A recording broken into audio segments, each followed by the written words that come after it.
भारत और पाकिस्तान एक साथ आज़ाद हुए, लेकिन भारत तरक्की में बहुत आगे निकल चुका है, जबकि पाकिस्तान की मदरसा पैदाइश अभी भी पिछवाड़े पर कैक्टस के पौधे लटकाकर सड़कों पर हमें चाहिए आज़ादी की मुल्लाई गुहार लगा रही है। मुल्ला इनके पतीलों का पानी बिना गैस के उबल नहीं सका है और बाजारों में और वस्तु के दाम बांग की ध्वनि की तरह पहुंच से दूर चले गए हैं। आतंकवाद, हिंसा, मुल्लागर्दी और गरीबी के कारण मदरसा देश नरक बसा हो गया है। पाक सेना और शासकों की मुल्लाबाजी के चलते उसके द्वारा कब्जा किए पीओके के लोग भी अब तशरीफ ठोक रहे हैं। उन्होंने भारत में मिलने की ख्वाहिश प्रकट करना शुरू कर दिया है, जिसके बाद वहां भारत में विलय की मांग दिन प्रतिदिन जोर पकड़ रही है। यानी जो कचरा खुद पाकिस्तान का हिस्सा होने पर फक्र करता था, अब भारत में आई मौज को देखकर पाला बदलने को उतावला है। यह ठीक ऐसे ही है जैसे कल तक मुल्ला इमरान खान अमेरिका पर अपनी सरकार गिराने का आरोप लगाता था, लेकिन अब उसी अमेरिका से चुनाव में हुई धांधली पर मदद मांग रहा है। इससे यही साबित होता है कि ये लोग गद्दारी नहीं मक्कार भी हैं और पाला बदलने में इनसे सातिर कोई दूसरा नहीं है। पिछले कई सालों से पीओके में पाक सेना के अत्याचारों में अभूतपूर्व बढ़ोतरी हुई है। स्थानीय लोग पीओके में सेना के बढ़ते हस्तक्षेप, चीन की मौजूदगी और सरकार की दमनकारी नीतियों के खिलाफ आवाज बुलंद कर रहे हैं। ऐसा कोई दिन नहीं जब पीओके में प्रदर्शन नहीं हुए हो। अब भी मुजफ्फराबाद, रावलकोट और गिलगिट बाल्टिस्तान में कई जगहों पर प्रदर्शन हो रहे हैं, जिनमें बड़ी संख्या में लोग सड़कों पर उतरे हैं और पाकिस्तान से आज़ादी की मांग कर रहे हैं। कभी पाकिस्तान की शान में ऊ करने वाले जाहिल भारत की प्रगति देखकर एक नया नैरेटिव गढ़ना शुरू कर दिए हैं। पीओके में प्रदर्शन का नेतृत्व कर रहे नेताओं का कहना है कि वे आधिकारिक रूप से भारत के निवासी हैं और अब भारत में मिलने के लिए और इंतजार नहीं कर सकते हैं। पाकिस्तान के हुक्मरान पीओके को आज़ाद कश्मीर कहते हैं, लेकिन यहाँ के हालात गुलामों से भी बदतर हैं। सेना पीओके में दमन कर रही है और कश्मीर में आतंक फैला रही है। पाकिस्तान खुद टांग टूटे कुकुर की तरह घिसट रहा है। वह खुद बर्बादी के मुहाने पर बैठा है।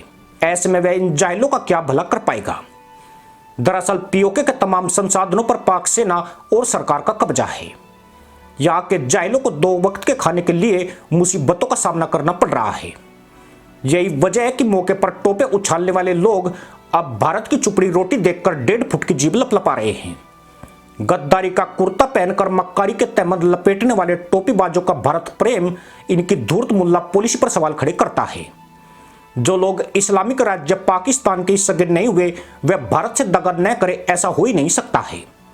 गद्दारी इनके डीएनए का अभिन्न गुण है, जो मतलब की खातिर इन्हें अपने बाप और भाई के साथ धोखा करने की प्रेरणा देता है। अगर इन्हें भारत से इतना ही लगाव है तो जिस तरह ये इस्लामिक राज्य के खिलाफ उठ खड़े हुए हैं, उसी तरह इन्हें इस्लाम त्याग कर हिंदू बनने की और कदम बढ़ाने चाहिए। इससे पाकिस्तान के ऊपर जरूर प्रेशर आएगा। केवल ये कह देना कि वो आधिकारिक तौर पर भारतवासी है पर्याप्त नहीं है। यूं भी भारत सरकार का सीए अब मुसलमानों को नागरिकता नहीं देता है। इसके लिए आवश्यक है कि पीओके के मुसलमान हिंदू धर्म अपनाना शुरू कर दे। अगर वह एक बार हिंदू बन गए तो फिर भारत उन्हें नागरिकता देने और उनकी रक्षा के लिए तैयार हो जाएगा। भारत का इंटरेस्ट पीओके के कचरे में नहीं बल्कि पीओके में है, जो भारत का अभिन्न हिस्सा है। जब पाकिस्तान ने पीओके पर कब्जा किया तब वहां की आबादी 4 लाख के करीब थी। अब यह 40 लाख हो चुके हैं। इसमें गिलगिट बाल्टिस्तान की आबादी भी जोड़ दी जाए तो इनकी तादाद 60 लाख से भी अधिक है। भारत के लिए यह कचरा किसी काम का नहीं है। यह भूखे नंगे और फटेरू लोग हैं, जिनकी यह हालत पाकिस्तान की वजह से हुई है। अगर इन्हें पेट भराई टुकड़ा मिल गया होता तो यह कभी भी भारत में विलय की बात नहीं करते। यह सारी नौटंकी भारत की तरक्की से प्रभावित है, जहां पहले मुफ्त की तोड़ने वालों की सबसे लंबी लाइनें हैं।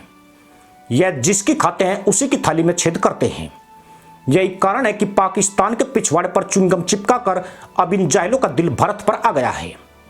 पर इन्हें भारत को अपनी वफादारी की गारंटी देनी है तो पीओके में हिंदू बनने का अभियान चलाना पड़ेगा। शायद तब इन पर कुछ भरोसा किया जा सकता है। पीओके और जीबी में पाक सेना के खिलाफ टोपी उछाल अभियान भारत को प्रभावित नहीं करता है। इसकी वजह यही है कि ये लोग सिर्फ अपने स्वार्थ के लिए ड्रामेबाजी कर रहे हैं। पीओके के आंदोलन बलूचिस्तान में हो रहे आज़ादी के आंदोलन से बिल्कुल उलट है। बलूचिस्तान में बलूच अपनी माटी के लिए शहीद हो रहे हैं, जबकि पीओके के जाहिल रोटी बिजली के लिए सड़कों पर उतरे हैं। आज तक पीओके का एक भी मुसलमान आजादी के लिए कुर्बान नहीं हुआ है। अगर कोई उरो की तलाश में गया है तो वह भी रोटी या बिजली की मांग करते हुए भागा है। इसलिए भारत इन मक्कारों और गद्दारों के झांसे में आने वाला नहीं है। पर भारत पीओके को वापस नहीं लेगा, ऐसा सोचना भी बड़ी गलती माना जाएगा। इस इलाके पर जब भी नियंत्रण जैसी कार्रवाई होगी तब गाजा पट्टी जैसा ही मंजर देखने को मिलेगा। इसी के साथ अनुमति दोस्तों, जय हिंद, वंदे मातरम।